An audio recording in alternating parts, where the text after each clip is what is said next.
Cek, tes 1, 2, 3.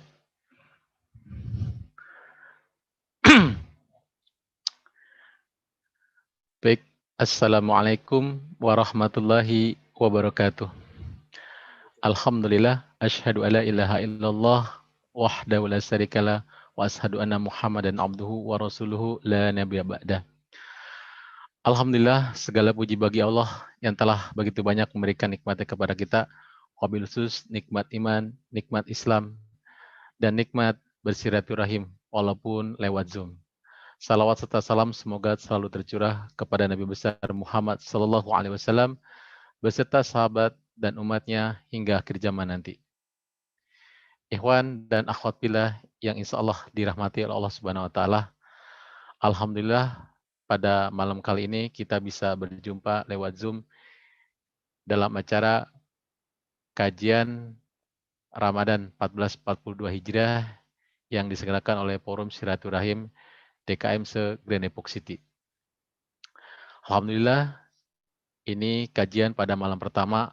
Semoga kajian ini bisa menambah keimanan, semangat kita untuk menggapai takwa, juga untuk menggapai malam Lailatul Qadar.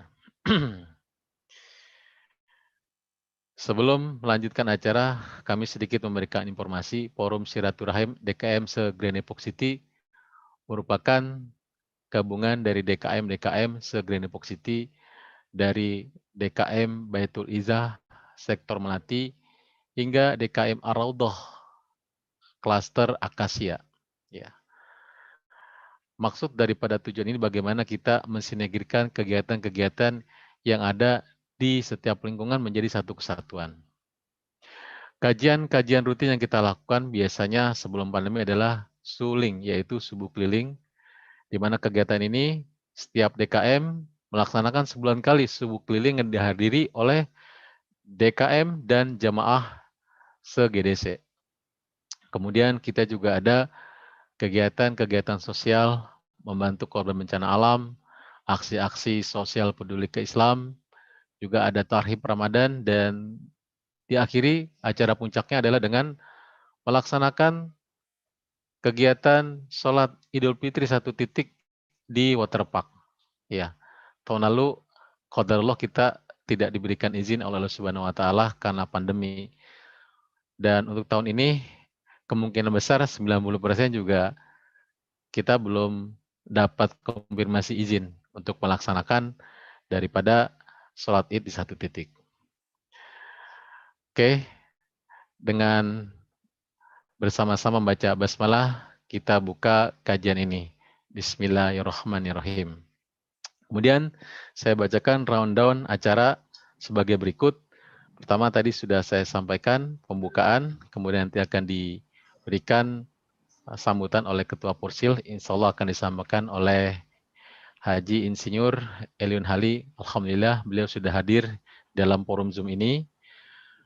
Selanjutnya akan disampaikan langsung materi oleh Ustadz Dr. Muhammad Ardiansah MPDI. Ya, sekilas mengenai beliau, merupakan murid dari Pondok Pesantren At-Taqwa di Kelurahan Jatimulya. Beliau lulusan dari Universitas Ibnu Khaldun di Bogor, baik magister maupun doktoralnya. Dan sekarang beliau mengasuh pondok pesantren yang ada di kota Depok tersebut. Untuk mempersingkat waktu kepada Ketua Porsil, Insinyur Haji Eliun Hali, waktu dan tempat kami persilakan.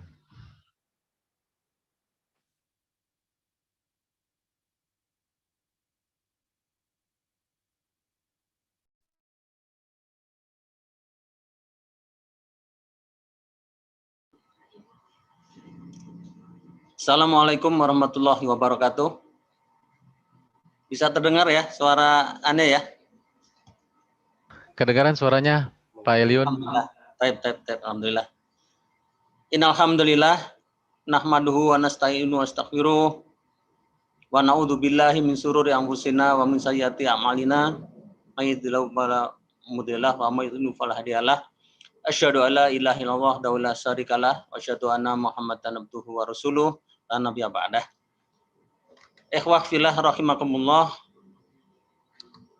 Pertama-tama mari sama-sama kita panjatkan puji syukur kita kehadirat Allah Subhanahu wa taala atas banyak limpahan nikmat yang tiada hentinya Allah curahkan kepada kita, serta salawat dan salam senantiasa tercurah kepada baginda Rasulullah Muhammad SAW, pada sahabatnya, pada keluarganya, dan insya Allah pada seluruh pengikutnya termasuk kita semuanya. Ikhwah fillah rahimakumullah. Alhamdulillah, sebagaimana tadi sudah disampaikan oleh Ustaz Mahmud, bahwa hari ini kita mulai acara, yaitu kajian pada 10 hari terakhir, yang insya Allah diselenggarakan oleh Forsil dan bekerjasama dengan beberapa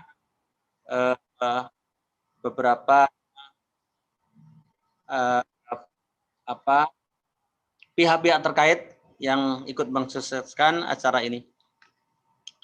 Sebelumnya, saya haturkan jazakallah khair pada seluruh yang sudah berkontribusi sehingga terlaksana acara ini, wabil khusus Ustadz Mahmud beserta tim, serta para kontributor acara, sehingga mudah-mudahan acara ini akan bisa berlangsung dengan sukses, dengan baik hingga 10 hari terakhir, dan menemani kita untuk sama-sama memaksimalkan amaliah-amaliah Ramadan kita pada 10 hari terakhir, dan akan sama-sama kita menggapai malam Qadar bersama insyaallah. Tidak berpanjang lebar, sekali lagi mudah-mudahan acara ini bisa diikuti seluruh jamaah Forsil yang tergabung dari seluruh DKM. Ini Anda lihat masih beberapa yang bergabung, mudah-mudahan seiring dengan waktu segera satu persatu bisa bergabung, dan Anda menghimbau semoga acara yang sungguh sangat mulia ini bisa disosialisasikan ya lewat para DKM, lewat para pengurus masjid yang melaksanakan sholat Jumat, untuk disosialisasikan, karena kita harus memaksimalkan ya amaliah jamaah kita pada 10 hari terakhir ini, sayang kalau kita tidak memaksimalkan wabil khusus yang sudah dikemas oleh Ustaz Mahmud beserta tim untuk mendengarkan taujih-taujih yang sudah dipersiapkan dari sumber. Dan pada hari ini, ahlan wa sahlan pada Ustadz Ardiansah yang berkenan memberikan taujihnya, materinya. Semoga ini bermanfaat buat kita semua dan juga sebagai catatan amal ibadah bagi Ustadz dan bagi pengurus semuanya. Sekali lagi, jazakallah khair pada Ustadz Mahmud beserta tim yang telah menggagas dan melaksanakan agenda ini. Semoga kita semuanya mendukung dan kita berpartisipasi hingga 10 hari terakhir insya Allah. Baik, itu saja yang perlu kami sampaikan. Jazakallah khair. Billahi taufiq wal hidayah. Assalamualaikum warahmatullahi wabarakatuh. Waalaikumsalam warahmatullahi wabarakatuh. Terima kasih kepada Pak Haji Eliun yang telah memberikan sambutannya. Pada intinya adalah bagaimana kita bisa mengoptimalkan di 10 malam terakhir ini untuk menggapai malam Lailatul Qadar dan menggapai takwa. Dan kami ucapkan terima kasih kepada seluruh pihak yang telah mendukung kegiatan ini. Yang pertama, kami ucapkan terima kasih kepada Forum Silaturahim DKM Se-Grand Depok City. Kedua, kepada Irel Shop. Yang ketiga, kepada Mitrakom Trusted SI. Kemudian yang keempat, kepada Cluster Darojah. Dan juga kepada Madrasah Ummahat. Serta tak lupa kami ucapkan terima kasih kepada keluarga besar Bapak Suryadi Daru Cahyono, kemudian keluarga besar Haji Muhammad Amin Nasir, dan terakhir kepada keluarga besar Daeng Amir. Semoga bantuan yang diberikan kepada kami di kegiatan ini Allah catat sebagai pahala pemberat di akhirat kelak nanti, dan Allah Subhanahu wa taala membalasnya dengan lebih baik lagi. Oke, kita lanjutkan dengan acara puncaknya, yaitu kajian Ramadan 1442 Hijriah yang insya Allah akan disampaikan oleh Ustadz Dr. Muhammad Ardiansah. Kepada beliau, waktu dan tempat kami persilakan. Jangan lupa, terakhir ini nanti ada hadiah bagi penanya terbaik atau 3 penanya terbaik, yang mana hadiah itu sebagai apresiasi kepada para yang mengikuti Zoom ini. Ada hadiah yang pertama itu mouse dari Lenovo, yang kedua hand sanitizer OneMed dan 2 busa mic, dan yang terakhir yang ketiga adalah, oh ya, saya kasih lihat ini mouse Lenovo-nya, hadiah pertama. Hadiah keduanya hand sanitizer OneMed plus 2 sarung atau busa mic, dan yang ketiga ada spool untuk speaker horn outdoor toa kapasitas 30 watt, 25 sampai 30 watt. Ini dari support kami dari Mitraphone Trusted SI. Waktu dan tepat kepada pemateri kami persilakan. Terima kasih. Assalamualaikum warahmatullahi wabarakatuh. Waalaikumsalam warahmatullahi wabarakatuh. Bismillah, alhamdulillah, wassalatu wassalamu ala rasulillah, Sayyidina Muhammad ibn Abdillah, wa ala alihi wa sahbihi wa man walah, wa la hawla wa la quwata illa billah, amma ba'd. Rabbi syrah li sadri wa yassir li amri, wa hlul 'uqdatam min lisani yafqahu qawli. Subhanaka la ilma lana illa ma 'allamtana innaka antal alimul hakim. Wa la hawla wa la quwata illa billahil aliyyil azim. Bapak-bapak yang saya hormati, semua jamaah yang ikut hadir pada acara malam hari ini. Mohon maaf jika tidak bisa saya sebutkan namanya satu persatu ya, tanpa mengurangi rasa hormat saya kepada bapak-bapak, ibu-ibu sekalian, para ustadz, para haji, ya, orang tua lah, dan jamaah gabungan ya, Forsil DKM GDC ya. Mudah-mudahan semuanya selalu dalam keadaan sehat dan selalu mendapat ridho dari Allah Subhanahu wa taala. Malam ini kita akan berbincang-bincang tentang persiapan lah, boleh dibilang persiapan kita untuk masuk babak final bulan suci Ramadan ini, begitu ya. Kalau boleh, saya mau share screen nih, boleh dijadikan co-host mungkin oleh adminnya, biar saya bisa share screen materi yang ingin saya sampaikan.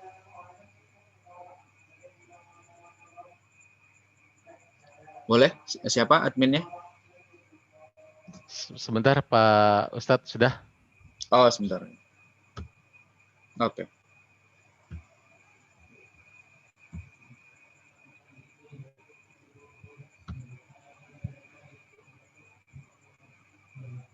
Baik. Ini materi yang akan kita bahas bersama-sama. Ya, menyapa nafsu, ya, menyapa nafsu di penghujung bulan Ramadan. Nah, sekarang malam ini kita sudah masuk malam 21 ya. Sudah masuk malam ganjil pertama di Ramadan tahun ini. Nah, kita perlu evaluasi lagi lah kira-kira apa yang sudah kita jalani selama ini, gitu ya. Mudah-mudahan di sisa waktu yang ada bisa kita optimalkan dan akhirnya kita bisa mendapatkan Lailatul Qadar dan juga mendapatkan gelar muttaqin ya. Mudah-mudahan seperti itu. Pertama saya ingin mengutip kata-kata dari seorang ulama Nusantara, namanya Raja Ali Haji. Ya, mungkin kalau dulu kita sekolah, sosok Raja Ali Haji ini diperkenalkan sebagai seorang sastrawan. Sebenarnya beliau bukan hanya seorang sastrawan, tapi seorang ulama, ya, ulama yang sastrawan, ulama yang sangat memahami sastra Melayu, ya, dan karya yang terkenalnya kita kenal dengan Gurindam 12. Di pasal yang pertama, beliau mengatakan, barang siapa mengenal diri, maka telah mengenal akan Tuhan yang bahari. Ya, ini dikutip dari satu riwayat yang bunyinya, man arafa nafsahu faqad arafa rabbahu. Ya, barang siapa yang mengenal dirinya, niscaya dia akan mengenal Tuhannya. Nah, begitu. Kemudian dibahasakanlah dalam bahasa Melayu menjadi seperti ini. Ya, barang siapa mengenal diri, maka telah mengenal akan Tuhan yang bahari. Dan ini tentu bukan hanya diri kita secara fisik, ya. Makanya dulu kita mungkin juga sering mendengar, ya, orang-orang tua kita itu suka bicara, ya, kita jadi orang itu biar tahu diri. Nah, kira-kira gitu. Ya, tahu diri yang dimaksud tentu bukan tahu diri secara fisik saja. Ya, kalau tahu diri secara fisik, ya kita, ya fisik kita ya jelas lah, matanya 2, hidungnya 1, ya, tangannya 2, kakinya 2, dan itu kelihatan. Tapi ada unsur yang tidak kalah penting dari unsur fisik, adalah unsur jiwa, unsur nafs. Ya, kalau dalam Al-Quran ya, disebut dengan beberapa istilah. Ada qalb, ada akal, ada fuad, ada nafs, ada ruh. Ya, itu macam-macam lah dengan beberapa fungsi yang beda.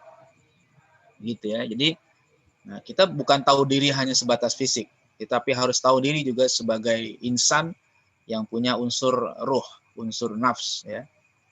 Ya, kalau kita lihat diri kita sebagai insan, ya, insan itu kalau kita anggap ini sebagai manusia, maka unsur luaran itu disebut dengan jasad, ya, al-jasad. Ya, nah, unsur dalaman kita disebut dengan an-nafs. Ya, unsur nafs, untuk unsur jiwa, unsur nafsu dalam diri kita. Ya, jadi manusia itu ada unsur, atau dalam istilah lain ada yang disebut dengan al-khalaq, ada yang al-khuluq. Ya, kalau al-khalaq itu artinya fisik luaran. Kalau al-khuluq itu bagian dalam. Ya, makanya kita kalau ngaca, kalau bercermin, kita disunnahkan membaca doa, Allahumma kama hassanta khalqi fahassin khuluqi. Ya Allah, sebagaimana engkau buat indah rupaku, fisikku, maka indahkanlah akhlakku. Nah, kira-kira begitu. Karena itu berkaitan dengan unsur dalaman kita, unsur nafs. Nah, ketika kita merujuk nafs dalam Al-Quran, setidaknya di Quran disebut ada 3 macam nafs, ya, nafsu. Ya, yang pertama adalah an-nafsul ammaratu bisu. ya, nafsu yang selalu mengajak kita untuk berbuat yang tidak baik. Itu namanya an-nafsul ammaratu bisu. Ya, dan ini diterjemahkan ke bahasa Indonesia menjadi nafsu amarah. Ya, nafsu amarah kemudian dianggap sebagai nafsu marah-marah, padahal bukan itu ya. Ammarah itu dari kata amr. Amr itu artinya perintah, memerintah, mengajak ya. Jadi yang dibilang an-nafsul ammaratu bisu itu nafsu yang selalu mengajak orang berbuat nggak baik. Itu namanya nafsu. Jadi kalau orang mengikuti nafsu ammarah bisu ini udah pasti perbuatannya nggak baik terus. Ya, bahkan dia bukan cuma tunduk dengan nafsul ammarah bisu ini, bahkan ada orang yang dengan bangga, dengan pede, dengan tanpa merasa bersalah dia melakukan dosa, melakukan perbuatan maksiat biasa-biasa saja. Itu nafsunya masih nafsul ammaratu bisu. Ya, mungkin kita suka melihat orang-orang yang dengan bangganya memamerkan dosanya. Ya, apalagi di era medsos hari ini. Ini orang berpakaian tidak menutup aurat, dengan pakaian-pakaian yang terbuka, dia pamerkan dirinya, itu nafsul ammarah bisu. Ya. Atau dosa-dosa lain lah ya, yang dia tidak sesali perbuatan itu karena dia sedang merasa nyaman dengan nafsu itu. Nah, kemudian ada nafsu namanya yang an-nafsul lawwamah. Ya, nafsul lawwamah ini adalah nafsu yang sudah mulai bisa mencela dirinya sendiri. Ya, meskipun dia belum stabil juga, tapi dia ketika melakukan perbuatan yang tidak baik, dia tahu bahwa itu tidak baik. Ya. Dan bisa jadi dia merasa sedih, merasa menyesal, ya. Cuma memang dia masih belum stabil. Ya, begitu. Ya, jadi ada orang-orang yang kadang masih belum bisa meninggalkan perbuatan dosa, tapi dia sadar bahwa itu perbuatan salah dan dia menyesal, pengen berhenti tapi belum bisa mungkin ya. Jadi akhirnya kadang terjadi lagi begitu. Tapi itu harus dilawan ya, harus dikendalikan sampai mencapai nafsu yang tertinggi, yaitu an-nafsul mutmainnah, ya, nafsu yang sudah tenang ya. Nah, ini kalau nafsunya sudah tenang, mutmainnah, dia nyaman, dia senangnya dengan yang baik-baik saja. Dan nafsu yang seperti inilah yang kemudian diundang oleh Allah Subhanahu wa taala untuk masuk surga. Ya, Allah panggil dengan panggilan yang sangat mesra. Ya ayyatuhan nafsul mutmainnah, irji'i ila rabbiki radiyatan mardiyah, fadkhuli fi ibadi wadkhuli jannati. Yaitu nafsu yang seperti itu yang diundang. Dia sudah sangat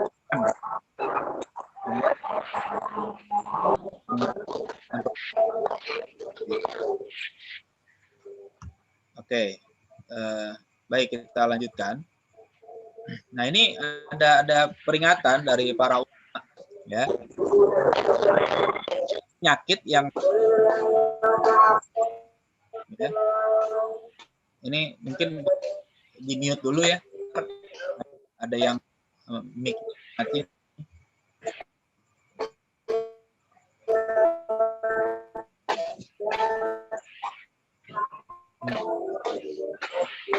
Dari admin mungkin di mute dulu.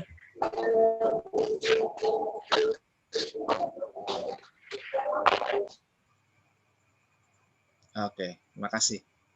Nah, jadi ada penyakit namanya tulul amal ya. Penyakit tulul amal itu artinya panjang angan-angan. Ya, ini salah satu faktor yang membuat seorang itu bisa berbuat maksiat. Ya, ini tulul amal, ini panjang angan-angan tuh yang ngerasa umurnya masih panjang, merasa masih muda, masih sehat, dan akhirnya ini efeknya kalau dia tulul amal nanti akan menjadi taswif ya, taswiful amal. Taswiful amal itu artinya menunda-nunda amal ya, dari kata saufa itu akan artinya. Jadi kalau diajak beramal soleh itu jawabannya entar gitu ya. Sholat yuk ya entar aja deh gitu. Ngaji yuk ya entar aja deh, entar mulu gitu ya. Kalau kata Sunda tuh ngomong entar ya, mantak kabur gitu ya. Ya engke ya, mantak keburu jadi bang gitu ya. Ya, nanti mantak keburu mati. Itu gara-gara taswif ya. Jadi kalau diajak beramal soleh ada aja jawabannya, Tapi kalau diajak yang nggak benar, langsung cepet, bahkan bayar juga dia mau gitu kan. Nah, ini penyakit tulul amal namanya. Nah, ini taswiful amal. Nanti kalau udah lebih parah lagi, bukan cuma taswiful amal, tapi ada namanya futur. Ya, nah, mungkin kita udah suka dengar lah istilah futur ya. Futur itu berhenti, vakum dari kegiatan. Ya, kalau dulu di zaman setelah Nabi Isa diangkat ke langit oleh Allah, sampai ke zaman Nabi Muhammad itu ada namanya masa fatroh. Ya, zaman fatroh itu zaman kekosongan ya, dari Nabi, tidak ada Nabi. Nah, ini juga futur maksudnya kosong, nggak ada. Ya, jadi berhenti, vakum. Nah, itu kacau tuh kalau seandainya udah bisa sampai vakum ya. Istilahnya begitu. Nah, kan udah seperti akan biasanya kalau orang yang suka taswiful amal, yang suka nunda-nunda amal, ya bukan berarti nggak beramal sama sekali, cuma ya berjalan amalnya, cuma jalannya itu jalan lambat. Ya, di sini dikatakan sayrun dhaif. Sayrun dhaif itu langkahnya, jalannya lemah sekali. Ya, jadi lama sampainya. Jadi ibarat orang jalan lelet gitu ya. Ya, kalau orang jalannya lambat sekali itu sampai ke garis finishnya lama. Orang-orang udah sampai garis finish dia belum. Karena apa? Karena dia nunda-nunda, entar dulu gitu kan. Ya, sama kalau kita jalan juga gitu kan. Kalau terlalu banyak berhentinya ya lama sampainya lah. Tapi kalau kita terus jalan, lama-lama sampai cepat. Nah, ini dalam rangka perjalanan menuju Allah. Kalau seandainya udah sayrun dhaif, jalannya lambat, jalannya males-malesan gitu ya, tidak semangat, nanti akibatnya menimbulkan al-hasru wal khusru. Al-hasru itu artinya menyesal, ya. Nanti dia nyesal, ya. Orang-orang udah sampai, dia belum sampai. Ya, wal khusru itu artinya rugi. Ya, di surat Al-Asr ya. Innal insana lafi khusr illa alladzina amanu wa amilus solihat dan seterusnya itu. Innal insana lafi khusr. Jadi manusia itu dalam keadaan rugi. Kenapa? Ya tadi karena penyakit tulul amal. Ya, dia nyesel. Nah, biasanya penyesalan yang paling terasa itu ketika sudah akan mati. Ketika ajal itu mau menjemput baru dia sadar. Dan itu direkam oleh Allah dalam Al-Qur'an. Ya, ungkapan hati orang-orang yang suka nunda-nunda amal. Ya, misalnya dikatakan dalam Al-Qur'an orang-orang yang sudah mau meninggal yang mengatakan fayaqulu rabbi laula akhartani ila ajalin qarib fa asaddaqa wa akum minas solihin. Ya Allah, seandainya bisa ditunda saja waktu aku ini beberapa waktu saja, enggak usah lama-lama lah, ila ajalin qarib, kasih waktu sedikit aja deh. Ya, fa asaddaqa wa akum minas solihin. Aku pengen sedekah dan aku pengen jadi orang soleh. Ini kenapa? Karena selama ini nggak pernah sedekah, nggak pernah berbaik, nggak pernah jadi orang soleh, kerjanya males, maksiat, ya berbuat dosa, diajak yang baik, nggak mau. Nah, itu begitu udah meninggal baru mau menyesal. Tapi kata Allah kan nggak bisa. Ya, wala yuakhirallahu nafsan idza jaa ajaluha. Jadi kalau udah waktunya nggak bisa ditunda. Ya, jadi nggak bisa dispensasi deh 1 jam aja nggak bisa. Ya, kata Allah nggak bisa, udah saatnya mati. Gitu ya. Nah, itu penyesalan tuh yang nggak ada akhirnya tuh. Nanti di akhirat lebih nyesal lagi. Nah, ini makanya kita harus hati-hati dengan yang namanya penyakit tulul amal, gitu ya. Nah, kemudian dalam bagaimana supaya kita terhindar ya, terobati gitu ya. Ini Nabi dalam satu riwayat disebutkan, ada satu riwayat bunyi gini, taraktu fikum wa'izain. Ya, aku tinggalkan buat kalian 2 penasehat, ya, 2 juru nasihat. Ya, natiqan wasamitan, ya, penasehat yang bisa bicara dan penasehat yang diam. Apa itu penasehat yang bisa bicara? Itu Al-Qur'an. Ya, maksudnya Al-Qur'an, wahyu, ya, hadis, ya masuklah. Ya, itu bisa bicara lewat siapa? Lewat lisan para ulama. Ya, jadi para ulama menyampaikan ayat-ayat tentang kehidupan dunia, tentang kehidupan akhirat, tentang janji Allah, tentang ancaman Allah, ya, dan macam-macam lah.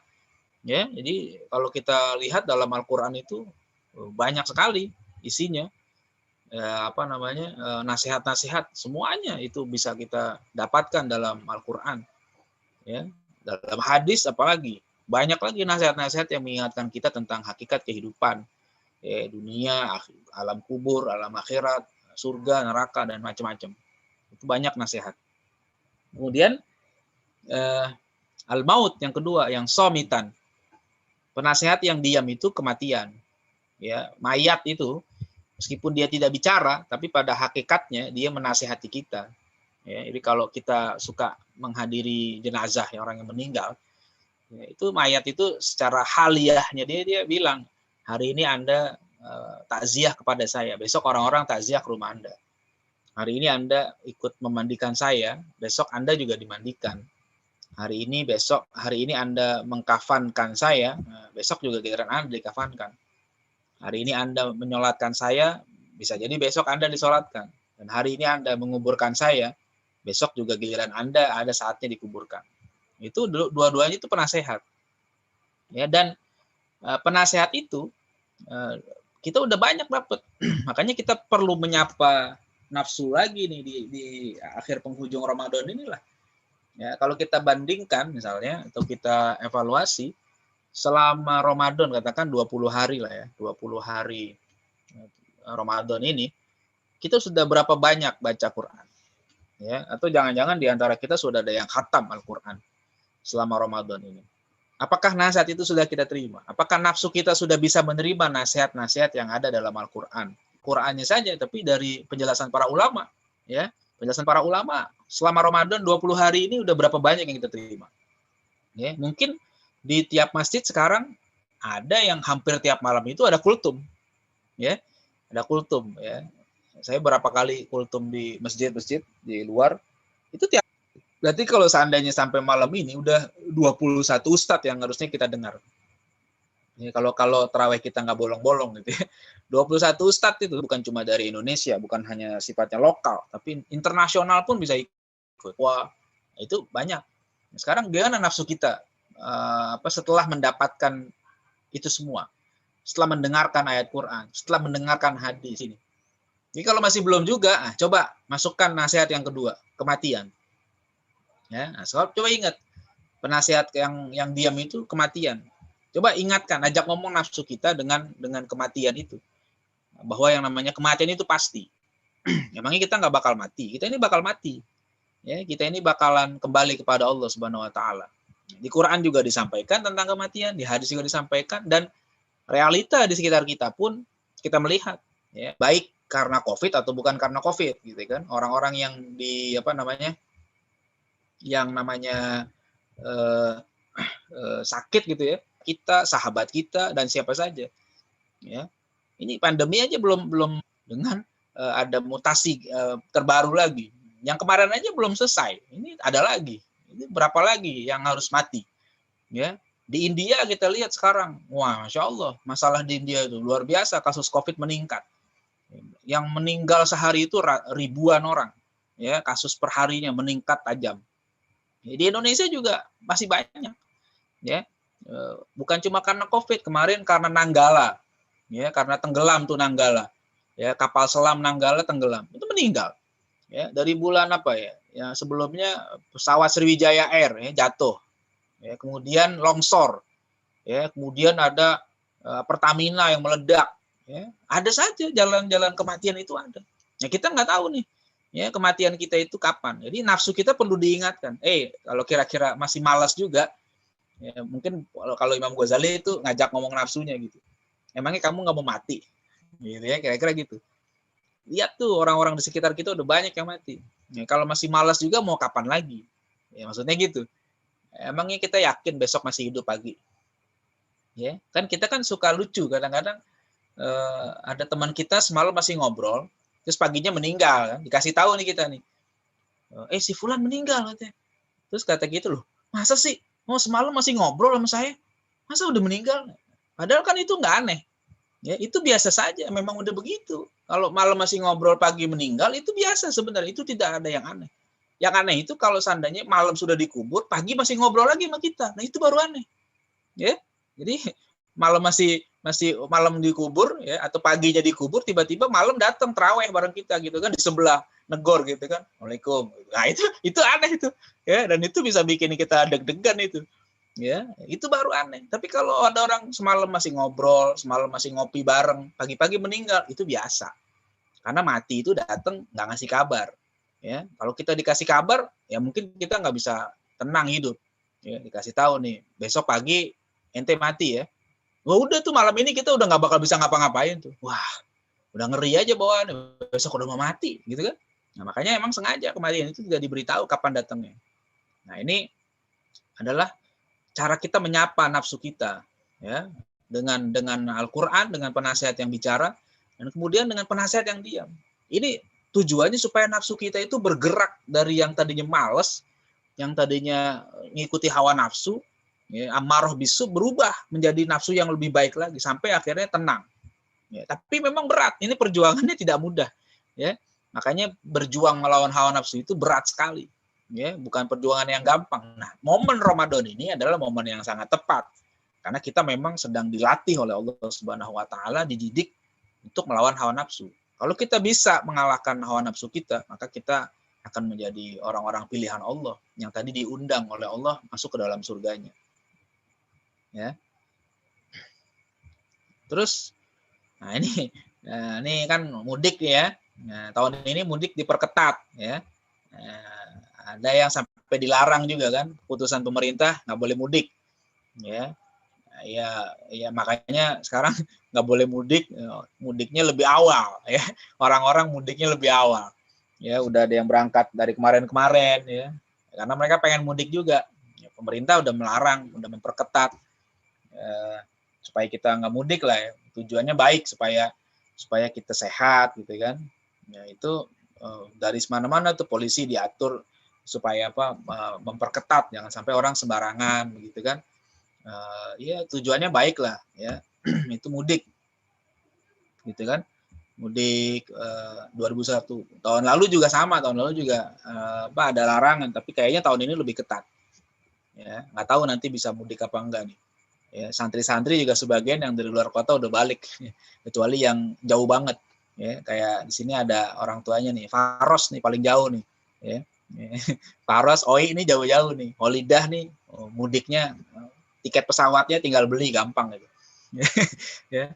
Jadi nanti pulangnya itu insya Allah ya, itu nggak dilarang insya Allah kalau itu ya. Abahnya ada di sini nanti ikut ya. Nah itu mudik dilarang sekarang ini. Tapi kan nanti ada mudik yang nggak bisa dilarang. Apa tuh mudik yang nggak bisa dilarang? Kita mudik ke akhirat. Emangnya kita nggak mau mudik ke akhirat? Ini mudik yang nggak bisa dilarang. Siapa juga nggak bisa ngalangin kita mudik. Ya, siapa yang mau larang? Polisi mau ngelarang? Nggak bisa lah. Tentara nggak bisa. Pemerintah nggak bisa. Orang kita semua bakal mudik. Ya, kita ini semua bakal mudik. Nggak ada yang nggak mudik. Ya. Ini kan kalau kita lihat gambaran perjalanan hidup kita masih jauh banget jalannya. Kita masih di alam dunia. Nah, terus nanti kita ke alam kubur. Nanti ada hari penghancuran, dari kiamat, nanti dibangkitkan, dikumpulkan di padang mahsyar, terus sampai nanti ya tempat terakhirnya itu ya kalau nggak surga neraka. Ini masih jauh perjalanan kita nih, ya. Nah kalau kita bayangkan dengan mudik di dunia saja, orang kalau mudik di dunia itu, orang yang pikirannya benar, kalau mau mudik dia pasti berbekal, ya. Dia tahu nih akhir Ramadan dia mau mudik, maka 11 bulan sebelumnya dia harus nabung, ya. Dia kerja di kota gitu kan, dia kerja di kota terus dia nabung lah, dia nabung buat bekal ke pulang kampung kan begitu kan, ya. Dia pagi kerja pulang sore, kadang malam, kadang lembur supaya bisa pulang, beli tiket ya kan, supaya beli apalagi oleh-oleh ya, buat orang tuanya di kampung, buat saudaranya kan begitu kan. Jadi kalau orang yang pulang kampungnya bawa kayak gitu, insya Allah di kampungnya juga disambut ya sama keluarganya, wah asik nih ya, pulang kampung bawa oleh-oleh banyak, orang tuanya juga bangga tuh, wah kamu sukses ya di Jakarta gitu misalnya kan, kerja pulang bawa oleh-oleh banyak, orang tuanya dibeliin baju, keluarganya dibeliin baju, saudara-saudaranya dapat angpau.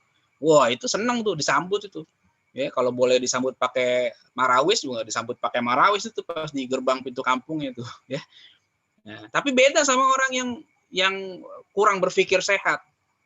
Ya, di kota bukannya kerja malah nongkrong aja gitu kan, malah main aja, ya ngobrol gitu kan, ngabisin duit ya, ngerokok aja gitu kan, ngutang banyak di warung gitu kan, dompetnya penuh tapi isinya kasbon ya, bon utang aja itu kan, jadi nggak punya duit. Ya, pada saatnya pulang kampung dia juga nggak punya duit, mau balik mau beli tiket nggak punya duit, mau bawa kendaraan juga nggak punya, akhirnya minjem sama temennya. Pinjem duit dong. Ngapain mau pulang kampung? Lah mau pulang kampung aja minjem duit sama temennya. Nah, itu kan jadi masalah lagi. Begitu sampai pulang kampung juga nggak bisa beli oleh-oleh buat orang tuanya. Orang dia juga punya utang. Nah yang kayak begini, pulang kampung rasa-rasanya nggak pantas disambut. Tapi pantasnya disambit. Ya, kenapa? Karena dia nggak bawa apa-apaan. Ya, 11 bulan di kota, pulang nggak bawa hasil apa-apa. Malah bawa utang. Ya, malahan pulang lagi ke kota, minta beras dari emaknya di kampung. Mak bawa beras deh mak buat modal makan di Jakarta gitu kan. Nah itu kan nggak bener ya, jadi kayak begitu. Nah, akhirnya jadi masalah kan. Nah, sama lah kita juga nanti kalau pulang kampung kita perlu bawa bekal ya kan, kita semua mau pulang kampung, terus apa yang udah kita siapin bekalnya ya, emang kita pulang kampung bawa bekal apa ya, bawa bekal amal ya, kata Allah fatazawwadu fa inna khairaz zadi taqwa ya, berbekallah kalian dan bekal yang terbaik itu adalah takwa. Itu yang harus kita siapkan. Nah, sekarang ini bulan puasa, bulan supaya kita jadi orang bertakwa. Jadi kalau kita masih malas-malas juga, terus kapan kita mau berbekalnya? Gitu kan? Kapan kita mau berbekal? Sekarang ini adalah bulan penggemblengan kita supaya jadi orang bertakwa. Jadi kalau masih Ramadan begini saja masih malas, apalagi di luar Ramadan. Kan begitu. Nah, makanya kita harus berbekal. Supaya begitu pulang kampung, nanti kita disambut ya, oleh malaikat, ya, oleh para penghuni surga, bahkan oleh Allah Subhanahu wa taala disambut. Kenapa? Karena kita pulang bawa bekal. Ya, bukan diam. Ya, bukan kita pulang nganggur ya. Tidak. Ya, itu kira-kira ini perjalanan kita. Kita akan mudik pada Allah Subhanahu wa taala semua. Cepat atau lambat kita akan mudik gitu ya. Oke, terus berikutnya, nah ini juga ini tips dari Nabi nih. Tips dari Nabi kepada seorang sahabat yang bertanya, bagaimana pesan buat saya Rasul supaya saya bisa jadi baik lah kira-kira begitu ya. Nabi singkat pesannya, kata Nabi, sholli sholata muwaddi'in. Ya. Kata Nabi, sholatlah kamu seperti sholatnya orang yang ingin mengucapkan perpisahan. Jadi kalau bahasa orang sekarang, sholatlah seperti ini sholat terakhir kamu. Gitu kira-kira tuh ya. Kan kalau waktu kemarin Tarhib Ramadan tuh banyak tuh yang bikin tema gitu. Andaikan ini Ramadan terakhirku. Udah dari tahun kemarin begitu mulu temanya, tapi nggak ada perubahan juga tuh. Jadi cuma tema doang.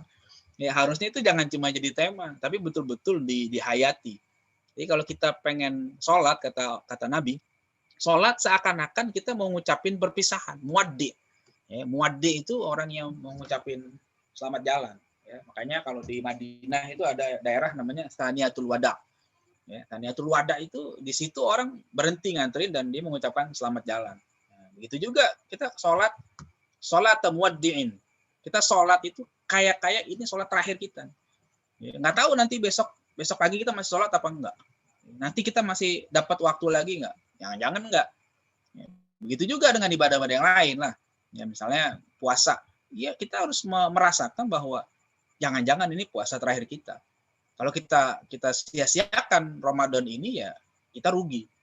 Jadi kita betul-betul di situ punya totalitas. Kenapa? Karena kita nggak tahu nasib kita ke depan apakah masih akan berjumpa lagi dengan Ramadan atau tidak. Ya, kalau Ramadan kelamaan lah masih setahun lagi. Sholat, di sini Nabi mengatakan sholat. Sholli sholata muwaddi'in. Sholatlah kamu seperti sholatnya orang yang akan berpisah gitu ya, yang akan mengucapkan selamat tinggal, selamat jalan. Ya, waktu sholat dari sholat ke sholat itu kan nggak lama, sebentar. Ya, jadi mestinya ada perasaan itu, sehingga nafsu kita tuh terpacu untuk memanfaatkan waktu dengan sebaik-baiknya. Jadi tidak lagi menunda-nunda. Ya, karena kita nggak tahu kesempatan yang ada ini apakah masih ada buat kita atau justru malah ini terakhir. Nah, ini adalah tips dari Nabi ya, sholli sholata muwaddi'in. Ya, sholatlah kamu seperti sholatnya orang yang ingin berpisah gitu ya. Nah, terus cerdas.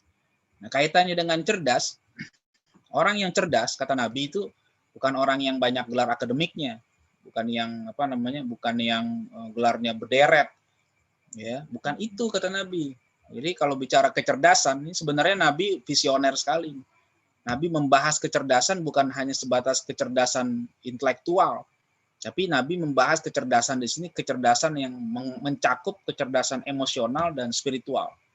Ya, Nabi mengatakan al-qayyis man dana nafsahu wa amila lima ba'dal maut. Ya, orang yang cerdas itu adalah orang yang mampu menaklukkan nafsunya dan dia beramal untuk kehidupan setelah mati. Itu cerdas tuh namanya tuh. Jadi kalau orang yang cerdas begitu. Kalau seandainya dia menjadi budak nafsunya, berarti dia nggak cerdas. Ya. Kalau dia tidak beramal untuk setelah mati, berarti dia tidak cerdas. Nah, ini sebenarnya dalam dunia pendidikan kita tuh harus melahirkan generasi kayak begini. Ya, ini kan sekarang hari pendidikan, ya. Hari pendidikan kan hari ini kan. Nah, sekarang kita harus evaluasi pendidikan kita. Gitu ya. Pendidikan kita tuh menyiapkan apa? Kalau hanya sekedar menyiapkan supaya hidup bahagia di dunia, punya kerjaan enak, punya gaji besar, bisa beli rumah, bisa beli mobil, bisa beli apa aja, itu belum seberapa. Tapi bagaimana caranya kita menyiapkan anak-anak kita bukan cuma bahagia di dunia, tapi bahagia sampai ke akhirat. Ya, kalau seandainya dia cuma bisa beli rumah, dia dapat kerja, gaji tinggi segala macam, tapi sholat enggak, ya bahkan wudhu nggak ngerti, ya baca Quran belum bisa, gimana mau bahagia di akhirat? Itu belum kayis namanya, belum generasi yang cerdas. Ya, kenapa? Ya karena dia mengabaikan, dia pikir hidup ini cuma di dunia saja. Ya, ini namanya paham sekuler, ya, paham sekuler. Gitu kan? Sekuler itu kata Prof. Alatas itu paham keduniaan. Ya, paham keduniaan. Maksudnya orang berpikir itu adalah hidup itu hanya kata Pak Prof. Alatas yang namanya paham sekuler itu adalah paham kedisini kinian. Ya. Kedisini kinian itu maksudnya dia hanya berpikir hidup itu hanya di sini dan kini. Ya, dia lupa bahwa ada kehidupan di sana dan nanti. Gitu kan? Di sana dan nanti.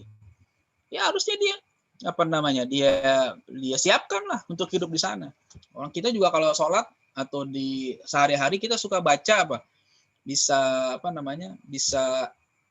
baca doa kan, doa sapu jagat ya, sering kita bilang doa sapu jagat tuh. Rabbana atina fid dunya hasanah wa fil akhirati hasanah wa qina adzabannar.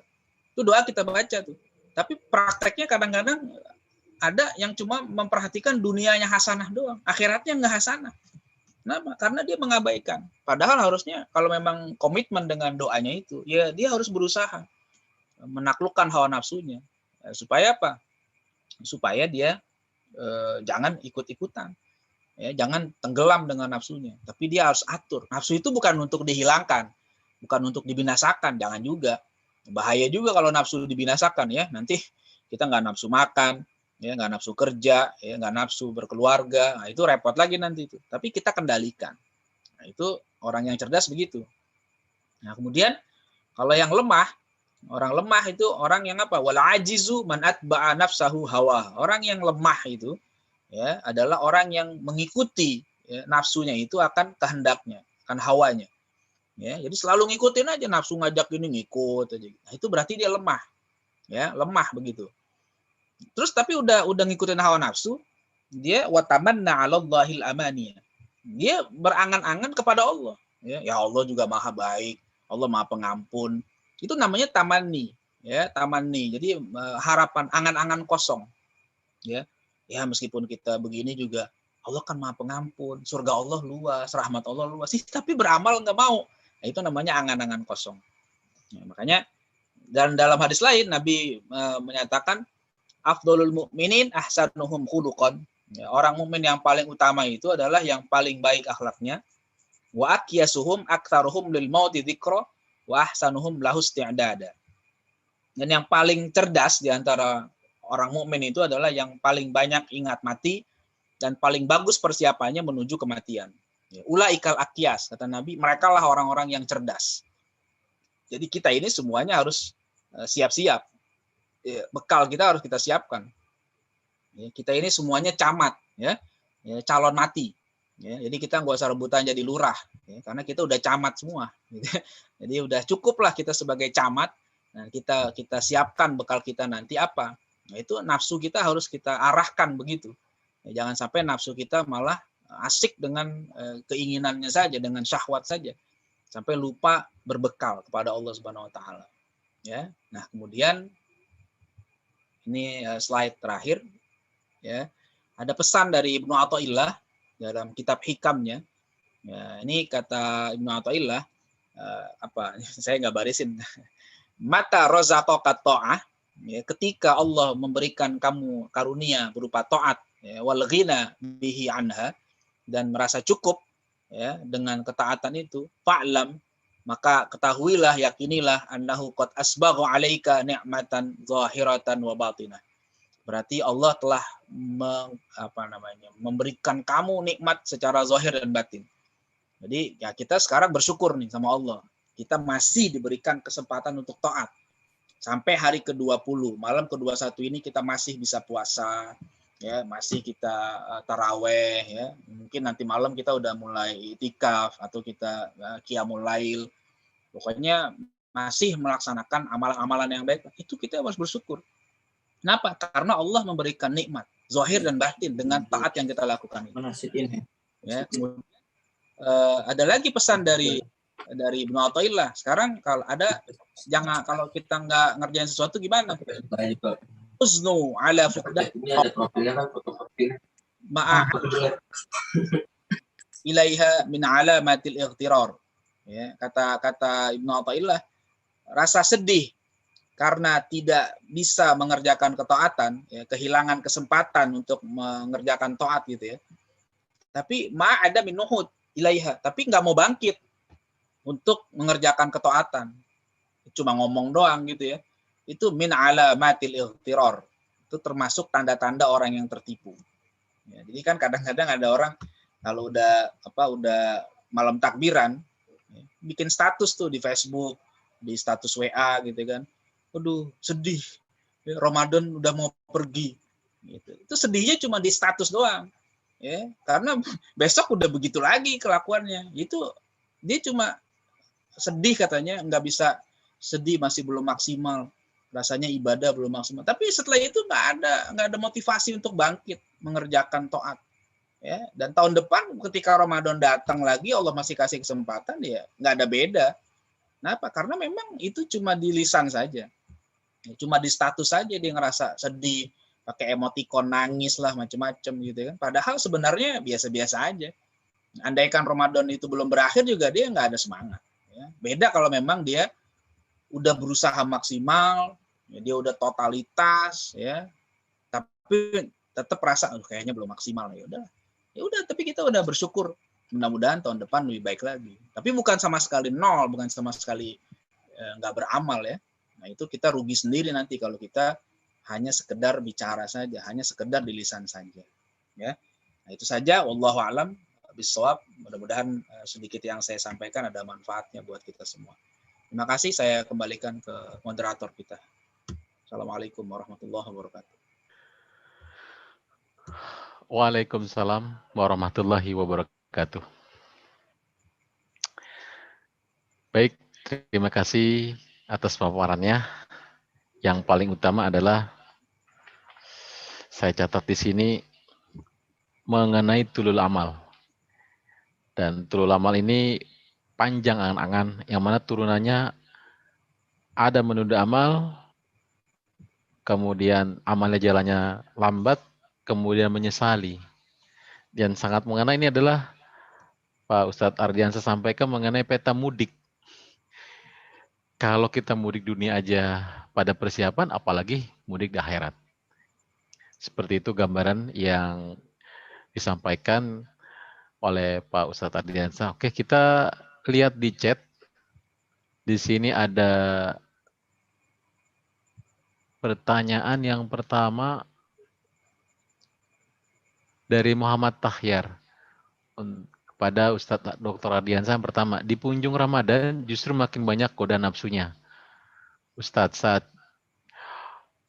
padahal saat itu justru pahala di obor begitu besar, terutama adanya malam Lailatul Qadar, di mana malam itu lebih baik dari 1000 bulan. Harusnya justru kita makin giat beribadah, makin fokus, bekal untuk mudik akhirat ke akhirat. Tapi sebaliknya, disibukkan dengan nafsu, persiapan lebaran. Pertanyaannya, bagaimana mengatur nafsu yang begini, Ustadz? Silakan, Pak Ustadz Ardiansah. Oh, ada 3 pertanyaannya. Satu-satu dulu ya. Satu-satu, silakan, Pak Ustadz Ardiansah.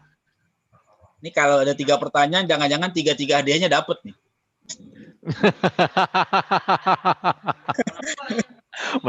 Gitu. Nah, 3 pertanyaannya dapet 3 tuh nanti tuh. Ya memang gini, apa namanya, nafsu itu, makanya tadi nafsu itu jangan dibunuh. Nafsu itu dikendalikan. Kalau dibunuh bahaya, jangan nafsu kita bunuh, bahaya. Kita tuh manusia perlu nafsu juga. Cuma kita kendalikan. Ulama juga begitu mengajarkan kepada kita supaya kita mengendalikan nafsu kita. Kalau nafsu kita kendalikan kan enak, kita yang ngatur gitu kan. Jangan kita diatur oleh nafsu. Ya, misalnya kalau seandainya katakan gini, begitu kita harus paham nih, mana adat, mana ibadat. Gitu kan? Kalau dalam Ramadan itu tarawih itu ibadat. Ya, puasa itu ibadat. Beli baju baru itu adat, bukan ibadat. Ya, jadi kita harus bisa membedakan mana adat, mana ibadat, dan bagaimana meletakkan itu. Jangan sampai adat mengalahkan ibadat. Ya. Tapi bukan berarti adat ini dilarang, tidak. Islam itu agama yang mengakomodir adat selama adat itu tidak bertentangan dengan syariat. Gitu ya. Tapi kalau adatnya sampai mengalahkan ibadatnya, ada yang salah dengan kita. Sebenarnya kalau seandainya mau beli baju baru, boleh nggak sih? Boleh, bukan nggak boleh, boleh aja. Gimana caranya ngaturnya supaya ibadah kita nggak terganggu? Sebenarnya gampang aja sih. Kalau duitnya ada nih, ya, beli aja sebelum Ramadan datang. Ya, beli aja kalau duitnya ada, beli dulu lah. Ya, di bulan-bulan Rajab beli aja kalau memang duitnya ada. Jadi nanti Ramadan bisa fokus, sudah nggak ke Tanah Abang lagi. Ya, tadi Tanah Abang ramai banget itu. Ya, datang orang pada mau belanja. Kalau duitnya ada. Sekarang kalau duitnya nggak ada gimana? Ya udah nggak usah beli. Kenapa harus bingung? Orang itu nggak wajib kok. Ya, dulu ada orang mengadu ke seorang ulama, ngadu. Dia bilang gini, Syekh, ini harga-harga tinggi nih. Bingung kita nih, harga nafsunya. Coba aja seandainya orang ketika Ramadan itu fokus ibadah semua. Pasar sepi, otomatis itu harga turun itu. Ya, ini sekarang yang masalahnya apa? Yang nggak ibadah ikut campur. Ya, orang yang kadang-kadang Ramadan siangnya juga nggak puasa, tapi beli bajunya banyakan dia sama yang puasa. Ya, yang malam pada fokus, udah biarin aja ibadah aja semua. Ya, ibadah jangan peduliin itu. Kadang orang kita kan tergiur, ini harganya diskon. Ya diskon itu kan harganya udah naik duluan. Ya, baru dipotong berapa persen gitu kan. Andai kan diskon bener pun ya tetap aja itu bukan satu kewajiban yang harus kita lakukan. Gitu kan? Kalau kata para ulama, laisal id liman labisal jadid. Ya, id itu bukan orang yang pakai baju baru ya, apa lagi? Yang ketiga sudah dijawab tadi sekali di poin 1. Okay. Yaitu pada saat pulang kampung, belanjaan, pakaian, kan nggak bisa juga dicuekin. Tadi Pak Ustadz sampaikan bahwasanya selama tradisi itu tidak menabrak unsur syariat, nggak masalah. Yang jadi masalah adalah bagaimana pada saat di 10 malam terakhir ini atau di bulan Ramadan ini justru bukan syariatnya atau ibadahnya, belanjanya dan yang lainnya. Kalau mau Ustadz sampaikan tadi, belanjanya jangan bulan Ramadan, biar Ramadannya full ibadah sehingga banyak yang nggak beli, otomatis harganya nggak naik. Iya, ya gitu. Oke, berikutnya pertanyaan kedua ini dari Saiful. Maaf Ustadz, nafsu kalau tidak salah artinya jiwa. Ketika kita meninggal yang sejatinya menerima jaza maupun siksa dan mempertanggungjawab jawab amal selama hidup. Pertanyaannya, apakah pernyataan ini benar? Apa bedanya dengan kolbun dan fa'adun, Ustaz? Kalau saya dikaitkan dengan guru saya disebut murid. gitu ya. Kalau dikaitkan dengan orang lain, teman saya disebut kawan, sahabat. Nah, tapi esensinya sama itu juga. Nah, sebenarnya itulah gampangnya itu, perbedaan antara nafs, ruh, qalb, fuad dan sebagainya. Nah, itu para ulama seperti Imam Ghazali dalam Ihya itu mengaitkan begitu. Ya. Jadi nah itu ada kajian khusus lah ya di kitab itu kalau mau, dan kajian jiwa itu panjang lah pembahasannya. Ada dalam bab Ajaibul Qalbi di dalam Ihya itu disebutkan apa maksudnya ini nafs, apa maksudnya ruh, apa qalb, ada fuad dan sebagainya. Nanti dikaitkan dengan apa? Karena nanti ada pembahasan tentang jiwa manusia itu macam-macam. Ya, ada indra, ada macam-macam, ada al-hissul mushtarak, nanti disebutnya begitu. Ada namanya lagi apa namanya? Khayaliyah, ada macam-macam lah ya. Nah, mungkin butuh waktu lagi ya, butuh sesi lain lagi untuk membahas ini gitu ya. Gitu. Oke, itu aja mungkin kira-kira. Ya. Siap. Baik, Ustadz Ardi. Pertanyaan ketiga dari chat. Bagaimana cara efektif dan efisien dalam menghadapi nafsu? Ya itu tadi, kita ajak merenung lah. Jadi kita harus meluangkan waktu untuk merenung ya, bahwa hidup ini tidak lama, hidup ini sebentar saja. Ya, makanya tadi harus diingatkan. Ya, kita ini udah banyak diingatkan oleh Al-Quran, oleh kematian. Masa kita nggak mau mikir juga sih? Ya, masa kita terus-terusan saja mengikuti nafsu saja? Ya, kalau seandainya kita tidak mengambil pelajaran dari itu semua, ya kita akan jadi budak nafsu terus akhirnya. Tapi kalau kita mau berpikir, kan manusia itu salah satu perbedaannya dengan binatang itu karena selain dikasih nafsu dikasih akal. Ya, kalau kambing itu nggak dikasih akal, ya, jadi dia ngikutin nafsunya aja. Ya, dia mau makan bebas, dia mau kawin bebas. Tapi kalau manusia itu ingat, dia bukan cuma dikasih nafsu, tapi dikasih akal. Nah, akal itu asal kata pengikat. Ya, kalau orang Arab tuh pakai ikatan di kepala itu namanya ikol, pengikat. Jadi nafsu itu harus dikendalikan oleh akal. Jangan sampai akal kita dikuasai nafsu, akhirnya jadi nggak bisa berpikir dengan jernih. Jadi nafsu itu harus diikat dengan akal. Nah, akal itu harus dibimbing oleh iman sehingga nanti nafsunya bisa terkendali. Ya, kalau manusia itu bisa mengendalikan nafsunya dengan akalnya, dia bisa lebih tinggi dari malaikat. Ya, karena malaikat itu tidak dikasih nafsu. Dia dikasih akal, tapi tidak dikasih nafsu. Malaikat itu nggak ada nafsu, makanya malaikat itu la ya'sunallaha ma amarahum wa yaf'aluna ma yu'marun. Malaikat nggak pernah maksiat. Ya, malaikat disuruh ruku aja dari dulu. Misalnya ada malaikat yang di langit tugasnya ruku aja, udah nggak pernah protes, nggak pernah bilang ya Allah pegel nih, enggak ada. Ya ruku aja, ya sujud aja. Ada malaikat yang cuma sujud aja kerjaannya, udah gitu aja. Jadi kalau kita kan enggak. Maka kita ada nafsu, ada akal. Kalau kita, jadi malaikat itu di atas gitu ya, manusia di pertengahan, binatang itu di bawah. Kalau nafsu kita bisa dikendalikan dengan akal kita, akhirnya nanti kita bisa lebih tinggi dari malaikat. Tapi kalau nafsu kita memimpin akal kita ini tidak bisa mengendalikan nafsu, kita bisa lebih rendah dari binatang.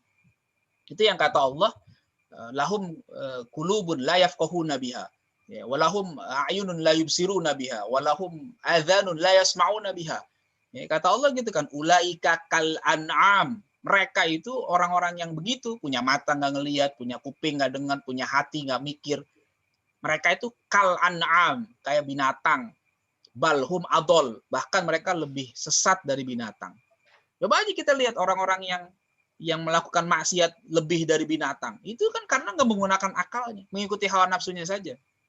Kita lihat orang-orang yang nggak punya malu, ya, berbuat yang tidak baik, mengumbar auratnya, di fotonya dipajang, diposting mana-mana, ya, pamer kemesraan, bahkan sampai ada, mohon maaf, yang sampai berzina direkam segala macam. Itu karena nafsunya mengalahkan akal sehatnya.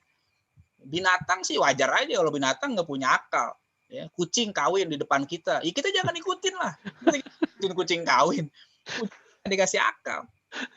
Terus ada juga orang-orang yang sekarang lagi rame mengikuti LGBT, lesbi, gay. Manusia kalau ngikutin dia lebih gila dari binatang. Binatang aja nggak ada yang gay. Kucing di pondok ini banyak.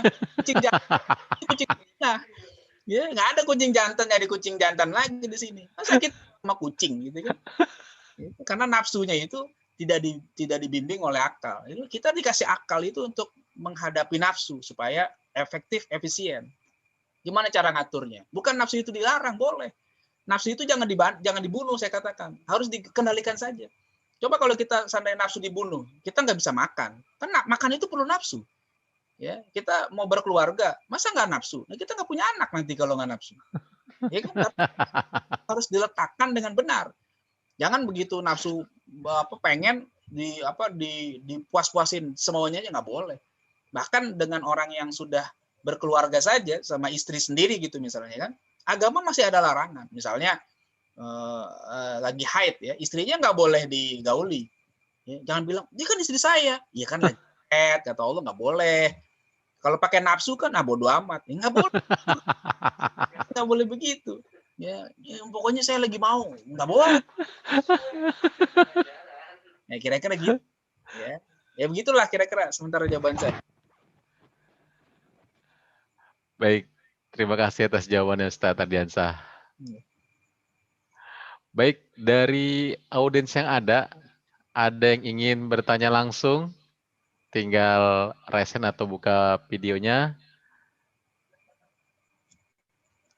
Ada yang raise hand untuk bertanya langsung kepada Ustadz Ardiansah? Dipersilakan.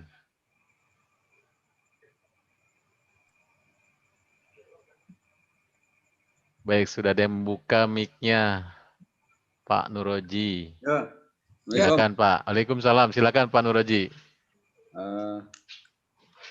Ini mau tanya Ustaz. Tadi perjalanan mudik kita ini kalau mudik ke kampung itu cuman beberapa jam aja kan sudah sampai. Nah tadi mudik ke akhirat itu tahapannya luar biasa ya. Ada alam kubur, kebangkitan, kehancuran, terus kemudian mizan, kemudian syafaat dan lain sebagainya tadi. Kira-kira yang paling rawan ketika kita nanti menuju ke surga atau terakhirnya naudzubillah ke neraka itu paling rawan di mana itu, tahap mana itu Ustaz? Jadi apakah tadi waktu mizan atau waktu diberikan syafaat itu ternyata luar biasa kasih sayang Rasulullah kepada kita. Coba mohon penjelasannya, terima kasih. Ya, makasih Pak. Dulu ada satu riwayat begini, ini antara Sayyidina Utsman atau Sayyidina Abu Bakar. Itu kalau Nabi cerita akhirat, beliau nggak nangis. Tapi kalau cerita alam kubur, beliau nangis. Itu ditanya sama sahabat yang lain, kok ente aneh banget sih gitu. Diceritain neraka nggak nangis, diceritain alam kubur malah nangis kata dia. Kata sahabat ini apa Abu Bakar apa Utsman ya, ada perbedaan riwayat gitu ya. Kata dia Pak, kalau di neraka tuh kita rame-rame katanya. Kalau dikubur kita sendirian katanya. Tuh katanya gitu tuh. Nah, terus kedua, kalau dikubur udah nggak selamat, apalagi berikutnya katanya. Itu makanya saya nangis. Jadi kalau di alam barzakh aja udah bonyok, maka di fase berikutnya udah babak belur pasti gitu. Kira-kira gitu. Makanya kalau ditanya bagian mana yang paling mengerikan, ya alam kubur itu dulu lah. Ya kalau kita di alam kubur udah nggak selamat, ya apalagi ke depannya sana terus lebih parah lagi. Alam kubur itu kan transit ya, di dunia sudah tidak, di akhirat belum sampai. Nah, sambutan pertama saja udah mengerikan, nah, apalagi berikutnya. Ya, meskipun ada syafaat memang, tapi kan ya kita jangan ngandel lah, kira-kira gitulah. Kita harus tetap beramal dengan sebaik-baiknya. Tapi kalau seandainya di alam kubur saja kita udah selamat, insya Allah keseluruhannya selamat. Kan begitu. Makanya alam kubur itu yang jangan dianggap remeh, itu penting tuh. Ya, kalau alam kuburnya baik, mudah-mudahan perjalanan berikutnya akan lebih baik lagi. Gitu Pak ya. Ya, syukran Ustaz. Ya, afwan. Baik, ada lagi yang ingin ditanya? Masih ada waktu kurang lebih 15 menit sebelum menuju pukul 10.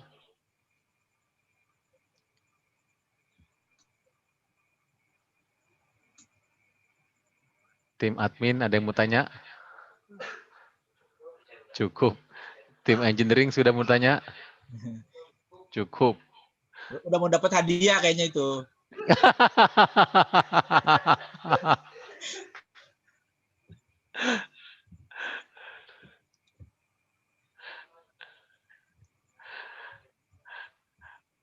Baik, yang lain? Masih ada kesempatan kita bersua dengan Ustadz Dr. Muhammad Ardiansah lewat Zoom. Masih ada waktu kurang lebih 10 sampai dengan 15 menit.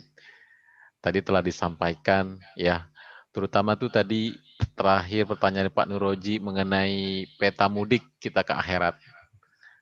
Kalau di alam kubur aja udah bonyok, gimana selanjutnya? Oleh karena itu mudah-mudahan amal-amal kita sebelumnya, amal-amal kita saat ini Allah terima, khususnya di malam ini sebagai bekal bagi kita agar tidak bonyok nanti di alam kubur. Amin, amin. Kemudian penting juga ya di sini jadi manusia yang cerdas. Jadi sebenarnya manusia cerdas bukan manusia yang tadi disampaikan Pak Ustadz Ardi itu detailnya panjang, banyak penemuannya, bukan. Jadi pada prinsip dasarnya manusia cerdas adalah manusia yang mampu mengingat mati. Ya. Dan tipsnya itu Assalamualaikum Ustaz. Assalamualaikum. Silakan. Iya. Dibuka videonya, Pak. Iya, Ruhyat ini. Ya. Ustaz, saya itu sebenarnya penyintas gitu ya. Kemarin terkena pandemi gitu. Iya. Sekarang itu kan sedang pemulihan. Itu terkadang ada semacam trauma-trauma sakit waktu itu. Tapi alhamdulillah pada waktu sakit saya selalu berdoa agar bisa berjumpa dengan Ramadan dan bisa aktif di dalam Ramadan itu dengan keterbatasan saya. Karena selama pemulihan itu kan memang tidak bisa tidak bisa aktif seperti sebelumnya gitu ya. Misalnya karena keterbatasan nafas dan sebagainya. Sehingga kadang-kadang kita sholat juga harus dibantu dengan oksigen gitu ya. Seperti itu. Nah, di samping dua nasihat tadi, nasihat yang bisa berbicara dan nasihat yang diam, kira-kira tip-tip apa untuk mengatasi trauma dari sakit COVID itu misalnya gitu. Walaupun sekarang saya sudah bebas dari virus itu ya, tetapi kadang-kadang masih ada semacam pikiran-pikiran, kenangan-kenangan selama di ICU gitu ya. Nah, kira-kira apa tip dari Ustadz supaya ke depannya saya itu bisa lebih dalam pendekatan kepada Allah itu lebih meningkat lagi, terutama di bulan Ramadan ini. Dan kami juga mohon doanya agar bisa tuntas dalam Ramadan ini. Semoga. Sekian aja Pak Ustadz. Terima kasih sebelumnya. Ya. Pertama, ya mudah-mudahan Bapak Ruhyat. Iya, Ruhyat. Terus Allah berikan kesehatan ya. Alhamdulillah sudah. Ya.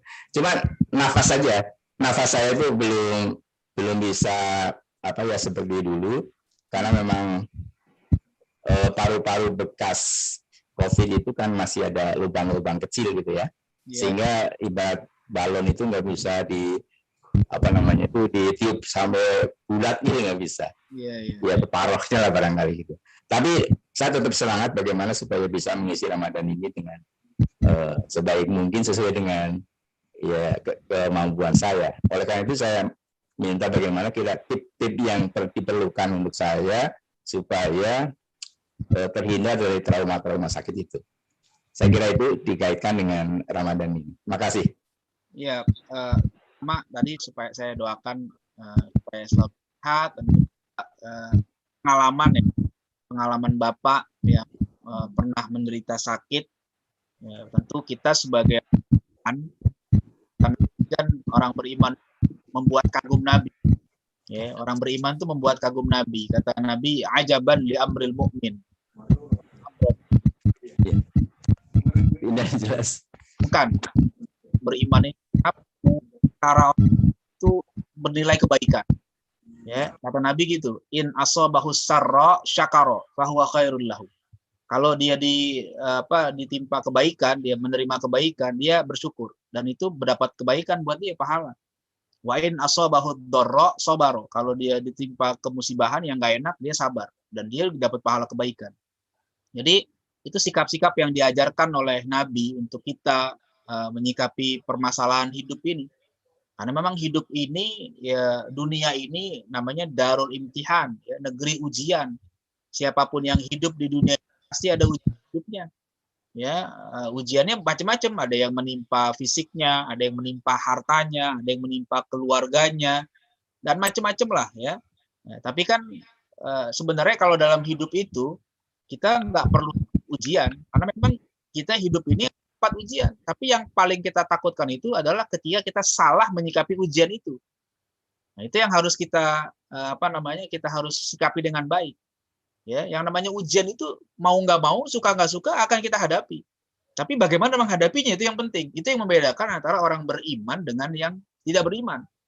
Jadi kalau orang yang beriman itu dapat ujian, ya dia akan tenang, ya sabar, tapi tetap ikhtiar, tetap doa, ya dan dia terus berhusnuzon kepada Allah supaya dia kalaupun Allah berikan kesempatan hidup, dia bisa memperbaiki yang kurang-kurang. Kalau memang dia terpaksa harus kembali kepada Allah, ya dia kembali dalam husnuzon kepada Allah dan itu juga baik buat dia, gitu ya.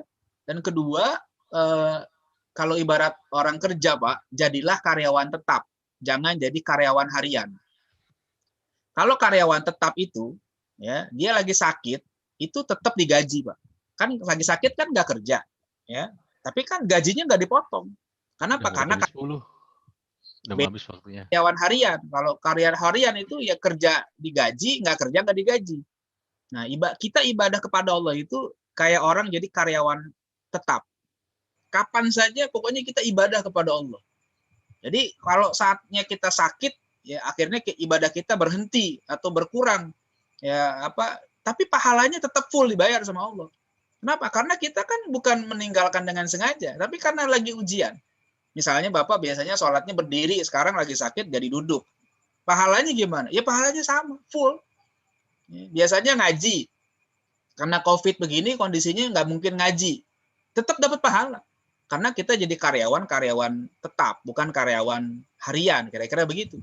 Makanya kita azamkan, kita niatkan terus istiqomah beramal, mau sehat, mau sakit, mau senang, mau susah, tetap beramal baik. Jadi ada kalanya mungkin kita lagi sehat, ya kita bisa hadir maksimal. Lagi sakit kita nggak bisa, tapi Allah tidak akan menyia-nyiakan semuanya. Ya akan dapat balasan dari Allah Subhanahu Wa Taala. Ya, jadi begitulah. Jadi sampai kalaupun nanti kita nggak ada umur pun, semua itu pahalanya akan mengalir. Kenapa? Karena kita udah jadi karyawan tetap. Ya kan begitu. Ya, ada bagiannya dari Allah Subhanahu Wa Taala. Ya itu tinggal kita jalani saja. Ya, hidup ini tinggal nunggu. Kita juga semua nunggu kok. Ya, nunggu giliran. Makanya saya bilang ke teman-teman, ke santri-santri, saya bilang, saya nggak setuju dengan istilah bau tanah hanya untuk orang tua. Ada orang suka ngomong, oh dia udah bau tanah tuh. Enggak, anak muda juga bau tanah, saya bilang. Anak kecil juga bau tanah. Banyak yang meninggal anak kecil. Ada yang belum lahir udah meninggal di perut ibunya. Berarti bau tanah. Jadi jangan bau tanah itu hanya untuk orang tua saja. Enggak, banyak orang yang meninggal itu masih muda. Ya, itu yang meninggal di kapal selam Nanggala itu banyak anak muda itu. Ya, itu meninggal. Jadi jangan kita inilah kalau ngomong gitu karena orang enak banget dia bawa tanah kayaknya yang muda nggak bakal mati gitu kan. Padahal jangan-jangan yang muda mati duluan. Ya, gitu Pak. Insya Allah mudah-mudahan ada baiknya lah buat kita. Ya. Baik, pada Ustadz Muhammad Ardi atas jawabannya, juga kepada para audiens. 5 menit lagi, sudah jam 10. Kita cukupkan dulu pertanyaannya. Kalau nanti pertanyaan yang belum terjawab, bisa chat di Zoom atau bisa chat di grup kajian. Insya Allah nanti akan disampaikan ke Ustadz Ardiansah. Baik, Ustadz Ardiansah, ada 5 pertanyaan. Pertanyaan terbaik pertama, ini ada Pak M. Tahyar, kedua Pak Saipul, ketiga Khalid Rudin, keempat Pak Nuroji, terakhir Pak Ruhyat. Pertanyaan yang pertama, terbaik untuk hadiah mouse dari Lenovo itu siapa Pak Ustadz Ardiansah? Saya yang milih, bukannya Ih, ini aja yang milih. udah Pak Ustadz aja, kan Pak Ustadz yang jawab. Oh gitu. Oh iya ya. Siapa ya? Saya tuh paling susah tuh milih-milih kayak gini. Ya udah, yang terbaik pertama tuh yang pertama nanya lah. Oke, buat Pak M. Tahyar, ada hadiah 1 mouse dari Lenovo. Kemudian hadiah kedua, ya ini ya, hand sanitizer dan 2 busa mic untuk pencegahan COVID. Ini untuk tangan, ini untuk mic-nya. Oke, yang kedua Pak Saiful. Bagus juga pertanyaannya tuh Pak Saiful. Pak Saiful, oke. Dan terakhir, yang ketiga, ada spool Yang terakhir, untuk toa. yang terakhir, ya tadi yang terakhir tuh Bapak yang lagi sakit. Pak Ruhyat. Semangat. Baik, ya. Tapi yang lain juga bagus sebenarnya. Cuma karena hadiahnya cuma 3, saya harus Iya. Oke, jadi hadiah ketiga jatuh ke Pak Ruhyat. Ini spool buat outdoor speaker toa. Semoga bisa bermanfaat buat para penerima hadiah. Mohon tim admin untuk mencatat siapa yang menang dan minta nomor handphone atau alamatnya untuk dikirimkan. Pada Ustadz Ardiansah dan kepada para audiens, kami ucapkan terima kasih atas kehadirannya. Semoga apa yang telah disampaikan bermanfaat buat kami dan sebagai tabungan pahala di akhirat buat Ustadz juga. Amin. Untuk besok, insya Allah akan kita lanjutkan pada waktu dan jam yang sama.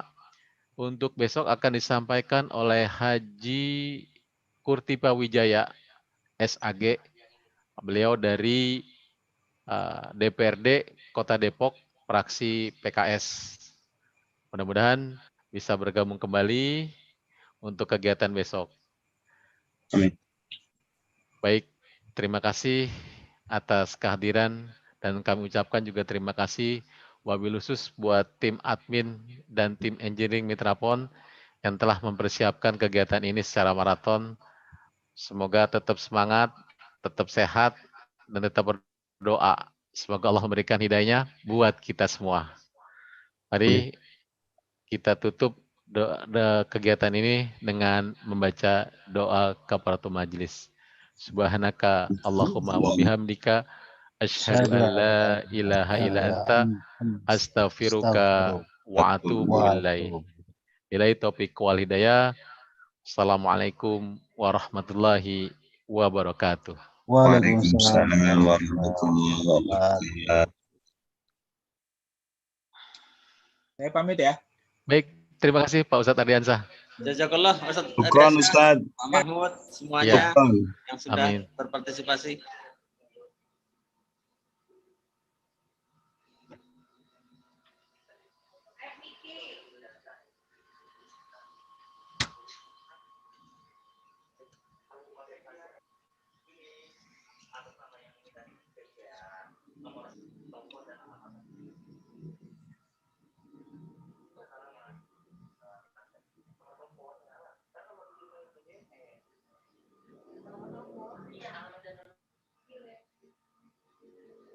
Di mana?